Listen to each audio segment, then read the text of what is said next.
Welcome back to CNBC Reports. Here again is Dennis Neal.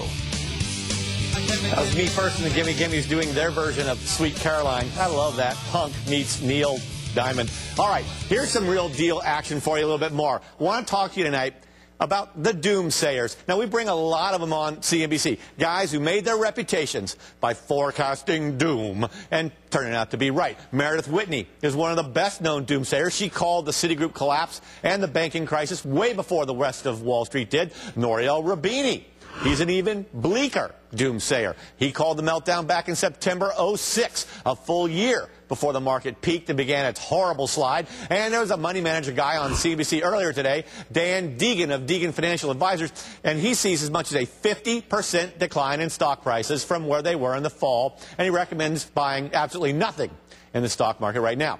But it's important for investors, for CNBC viewers, to remember that most everyone who goes on air is there to talk their book, to sell you something. If they see even worse times ahead for the economy, chances are they're trying to sell you instruments that fare well in that kind of a downturn. It's one reason why Bill Gross and Mohammed El-Arian of PIMCO are down on stocks. They sell a lot of bonds. And one other thing, Wall Street is a male-dominated preserve, and men love to play can you top this. So the doomsayers try to outdo each other on whose forecast is the most dire. It's just what they do. Now, these doomsayers, they made their props by preaching doom and being right about it.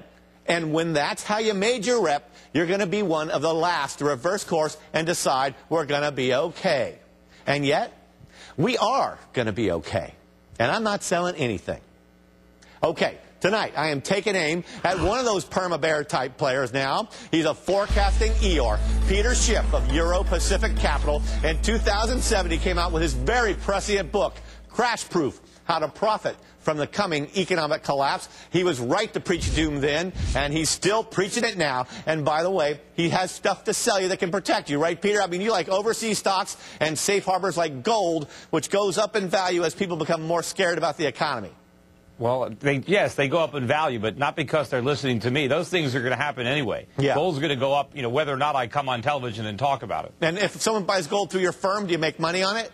Well, I mean, anybody that does something through my firm, I make money. Did you ask these questions about all the perma bulls that are on your network day after day? They're trying to sell stuff too, aren't they? You're totally right. They're trying to sell stuff too. Yeah, I'm a stockbroker. I can sell stocks just like all those other guys. The difference is I am not perma-bear or perma-bull. I understand reality. When you guys first started calling me Dr. Doom on Squawk Box, I said, look, it's not doom. It's reality that I'm talking about. And the reality is we're still in a lot of trouble. And when I wrote that book, Crash Proof, not only did I predict what would happen, but I predicted exactly what the government would do to try to solve the problem in the name of stimulus. And it's the stimulus that's making things worse. The economy is not going to recover until we stop digging ourselves into a deeper economic hole, Peter, which is precisely what we're doing. Now, how is stimulus making things worse when so far the feds have managed to spend less than a dime on the dollar of that puppy? No, you remember, we are in trouble now because we've already overdosed on government stimulus. We don't want interest rates to be zero. We need interest rates to be much higher. We don't want government to spend more. We want government to spend less. We don't want government bailing out companies that are not viable. They need to fail. I'm with you on that. In the short run, remember, whenever you get a government stimulus, the short-term effect, you get a little boost. You get these green shoots. But the economic soil has been poisoned by the stimulus. Those green shoots are going to wither and die. Right, but Peter, you don't really think that interest rates should be higher in an economy that is actually contracting in its growth, do you? No, absolutely, because we have a shortage of savings and we have too much debt. And the thing is, the government has kept interest rates too low for too long. We have to let them go up. But American savings rates are up now, right? American savings rates have suddenly ballooned to, what, 6 or 7% or something? But government spending is more than offsetting that increase, so our net national savings is not expanding. We need it to expand. If we take our medicine, we'll have an immediate decline that's sharper than the one we have now. But I can assure you, because of what the government's doing, we're probably going to have an official unemployment rate of better than 15% by the end of Obama's first term. Now, if we did the right thing, we would be long on the way to recovery by then.